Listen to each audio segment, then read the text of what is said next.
Hey friends, welcome back to Rita Talks. I'm Rita, and on this YouTube channel I just share some of the thoughts, ideas I've been thinking about, some of the things that have been going on in my life.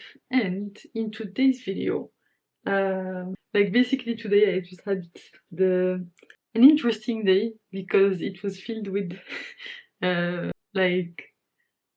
blockers for my work. So yeah, basically I was just trying to fix things all day. And I was just working here on this desk for most of the day. And it was good, to keep trying at something. I've been really increasing my focus little by little. And basically I would forget that time has passed and just keep on working, which is a good thing. It's exactly what I wanted to develop, this kind of stamina for hard work. So even though I had a lot of issues today, I'm happy with the progress that I've made. I'm happy with the effort that I put in. After all, the only thing that I can control is my inputs, not my outputs, and I'm trying as hard as I can on this thing, and trying to get unblocked as much as I can, by getting as much help as I can, especially when it's a big blocker. So this morning I got help from someone who's no longer who's in another team, but she was in our team before, and she was the hero for kind of unblocking this kind of issues. So she just saved me for a bit to try and figure out the kind of problem, because I was asking for help from the colleague of mine who pushed the change that's causing my run to fail. And so basically after that, at some point he would told me, no, this is too complicated for me. So I knew that the last thing that I could do is my last resort was to reach out to that one colleague, and I'm super happy that she was able to help me. And now I learn, today I learned how to fix those kind of issues, more or less. I didn't have that much clarity on how to fix them, and now I have a better clarity on how to fix them. And then in the evening I worked a bit with the team in Seattle that owns the systems, and it turns out that we could have done something very easy to fix it, and they did it. So anyway, even if there was a faster path, I'm glad that we took the harder path, because now I know how to do the hard path, which is a good thing. And also super grateful also to the team in Seattle, because I was reaching out to their on-call and to this specific person who had worked on a similar kind of project, and their senior SDE, and they were all very responsive to me, which I'm grateful for. And hopefully this issue, at least hopefully this specific issue is resolved. I don't know yet the results. I think I will check before going to sleep, but I don't think enough time has gone by for it to have reached the point where it usually fails. So wish me luck. Pray for me that this goes well. But yeah, very happy with that. And also today I finished reading the book Slow Productivity. Absolutely amazing book, and it was just so good to read this book. And actually I saw that Ali Abdal recently published a podcast episode with Cal Newport on this specific book that I just finished, which is Slow Productivity. And it was really good to listen to this podcast episode, because it kind of reminded me of the stuff that he talked about in the beginning of the book. And it was a bit of a summary of the book that I had just finished today. And a few things that stood out for me from this podcast episode with Cal Newport is that one thing that stood out to me that kind of reminded me of the approach that I'm taking with Rita Talks is that basically Cal Newport only dedicates, when he first started his podcast, he decided to only dedicate half a day per week to his podcast. And basically he was basically making a deal with himself that he's okay with it developing slowly, so not as fast as it could if he had put in more effort. And basically the idea behind this is that he was trying to get good at what he's doing first before he can basically add stuff to it. So he started simple, not highly edited, not highly produced, not highly anything. And then he kept on improving. I think it's been going for like 4 years now. Apparently he started this in 2020. Now it's 2024. And that's just something that really resonated with me, because that's the exactly the approach that I'm taking with Drita Talks, is that I just committed to start doing this every day and filming these videos every day that I'm here in my apartment in Thionville, and basically just like not editing them too much and basically only adding stuff that I know that I can sustain.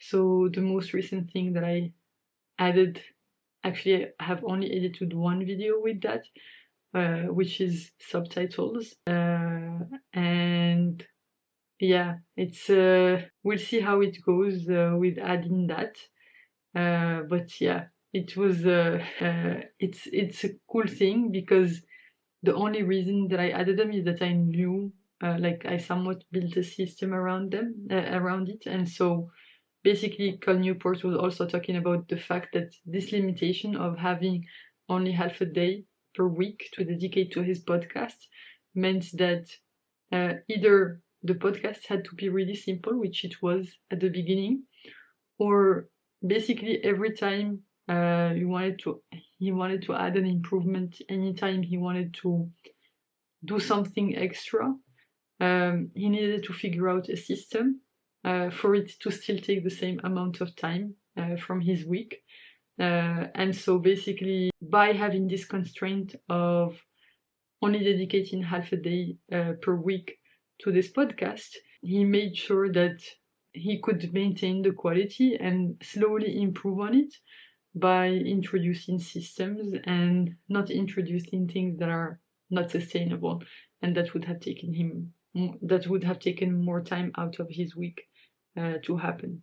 The second thing that stood out to me from this podcast episode and that I really appreciated from Cal Newport is that he was talking about this idea of working at a natural pace, which I have a post-it of right here on my monitor. I can show you quickly. Work at a natural pace, obsess over quality, which are both principles from slow productivity. And basically he was talking about this idea that if it's gonna take you years to master something, then there is no reason to be overloaded. There is no reason to want to work hectically, because it's something that you have to do consistently for 10 years. And basically he went on to define what relentlessness is, because to succeed what you need is relentlessness. And what happens is that people confuse relentlessness with jittery activity, with activity for the sake of activity, which leads to burnout and which basically leads to overload. And so basically when he's talking about relentlessness, he says that relentlessness is not super stressful, nor is it super busy. Basically, the definition that he gave of relentlessness is it's the ability to return to things.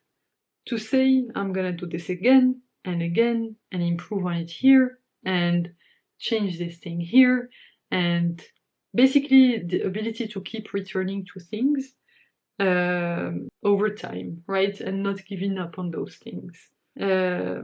And that's something that is somewhat reassuring to hear, because it takes a special kind of mindset, like a long-term mindset, to be able to execute on this. And I think I have not been in the game long enough to be to have of course I have experienced it firsthand, because I was like, the other day I was reflecting on, like, almost 9 years ago when I first came to France. I didn't even know how to write a for loop, literally. I could not write a for loop. The only thing that I knew how to code, I only used, those Scratch blocks to, like, code on Scratch. That's all I knew how to do. But today, it's my job. Like, I'm a software engineer. And it feels like it's not been that long since then. But my progress is exponential compared to 9 years ago, when I first came to France and when I first started my studies. So yeah, it's just really encouraging, and it's a good reminder that relentlessness is not the busyness. It's basically the ability to return to things and keep returning to things and keep trying to improve them and keep iterating on them. That's what relentlessness means, not activity for the sake of activity. And so basically he talks about this idea that when it comes to being productive over the long term, no one day looks super hard.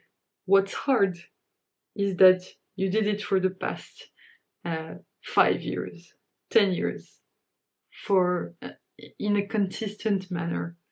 So basically, no, you cannot, like, it's basically this rephrasing of this idea of working at a natural pace.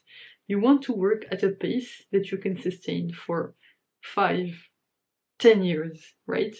And basically this hustle culture thing that we live in kind of encourages, trying to squeeze things, like to compress things into a short-term time span. And that's actually also something that he talks about just a bit after that. He says that you can't avoid hard work, and also the hard work cannot be compressed. So you cannot take hard work that's going to take 10 years at a natural pace and compress it into 5 years at a hurried pace. I would argue that it's actually the opposite. If you try to do something that would normally take you 10 years at a natural pace and you try to do it in a hurried pace, it's probably actually gonna take you 20 years to do. I think that's the paradox, right? By overloading ourselves, we set ourselves up for failure, because the reason that it's gonna take you 20 years is that basically for the first 6 months, or like for the first month, you will have made, let's say, 2 months of progress, but then that pace would have been so unsustainable that you quit. And basically you quit, you give up on it, then you come back 5 years later, or maybe let's say 3 years later, and then you work again at this hurried, crazy pace. You make 3 more months of progress, and given that it's at an unsustainable pace, okay, we're gonna get it right. Given that you're working at an unsustainable pace, you're gonna want to quit again, and you are going to quit, and you will not come back to it until a very long time, or you will not come back to it at all.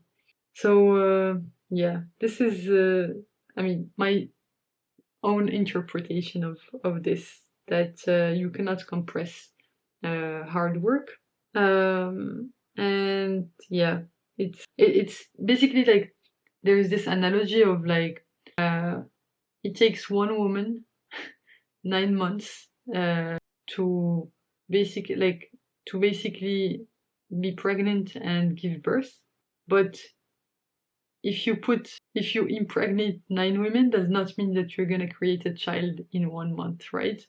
It's compressible and it's non parallelizable. I don't know. Please forgive my words. I'm not very fresh. It's 3 a.m. So yeah. Anyway, I hope you get the point. But there are some things that you just cannot compress by throwing in more effort, and actually throwing in more effort is counterproductive because it means that it makes it unlikely that it makes it more likely to quit. And given that it makes it more likely for you to quit, it just means that you have less of a chance to succeed and you have less of a chance to stick with it with the required 10 years to figure it out. So yeah, I thought that was very interesting. And then also, like, Ali brings up this point, which I've talked about before, about the cost of working on something, the mental cost of loading up all of the relevant information into your brain. And he gives exactly the same analogy that I used to describe this, which is basically it takes a long time to load up the context related to a specific project into your brain, especially if it's a complex project. Like, for example, the project that I'm currently working on. It's a complex project. It needs a lot of mental space to have the information available and be able to build on that information. And he was talking about this in the context of writing his book. And basically talked like he gave this analogy that of RAM, that you have to load things up into RAM and that it takes a while to load things up into RAM and that you cannot keep context switching. And basically having a time scale that kind of matches the task. So basically for a book, it requires way more data to be able to make sense. And so it requires a larger time scale to work on it. Because he was basically saying, like, he was talking about the fact that he could work just a few hours on a YouTube video and he would have like the whole idea made up after that. But for a book, it took him like he needed to have spent 1 week, or I don't know how long, just working on the book. And basically, like Cal Newport pointed out, that actually it's the same principle at work. It's just the thing that you're working on, like the size of the result is at a different scale, and so the amount of time that you need to dedicate to that is also on a different scale. And that was actually very, very interesting. Another thing that Cal Newport talked about and that made me very happy is he talks about this idea that he spent inordinate amounts of time trying to figure out the core concepts and ideas for his books before sitting down to write. And I think this is actually something that's due to his mathematical thinking, to the fact that he's computer science researcher and he does a lot of proofs, is that it kind of embeds this mathematical thinking in you, that you have to figure out the solution before starting to implement it. And that really resonated with me and like made me feel okay, because that's also how I work. Like, I need to figure out the concept in my head. I don't know, for a document, for anything that I'm working on, even for YouTube videos, like not these ones, but that's why I was struggling with the main channel. At some point I was trying to make some videos about AI and I couldn't have like a sequence of ideas, like a sequence of things that made sense. And so I could not have like a coherent A to Z point that builds on top of itself and that justifies every single point in the video. And that's why I didn't make that specific video, which was about how to survive in the age of AI. So So yeah, it was kind of reassuring, like to know that I'm not the only one, that it takes me time to, like, I need time to work out the concepts in my head before actually starting to do any work.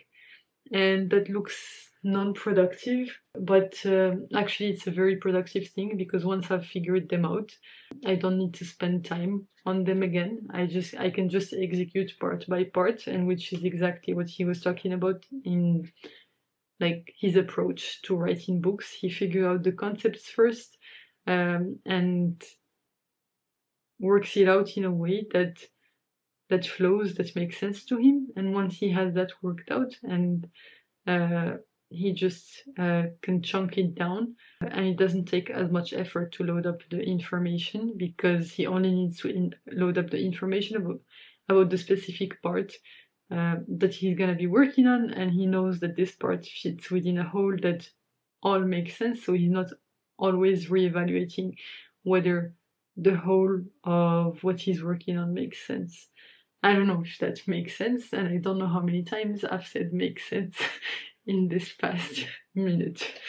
So, and yeah, like, that was mostly what I really enjoyed from this one. He also talked about like some creative ways to say no to your boss, and he also talked about it in the book. And he's just talking about the fact that, like, don't say a hard yes or a hard no in the room, and basically tell them that, okay, let me get back to you, because I need to check my calendar, because I'm planning deliberately, and because I'm planning deliberately what I'm working on, and I know, like, this is the time that I have, and this time is all dedicated to these specific projects. Either help me prioritize, or I can't work on this specific thing. I have these 3 to 4 things on my plate right now, and it will be about X weeks before I can clean up my plate, so that I can take on new things. And this is actually something that I've been doing right now, especially with this project. I've literally been saying no to everything by using the same thing. Like, I'm working on this project right now. It takes a lot of mental effort and energy.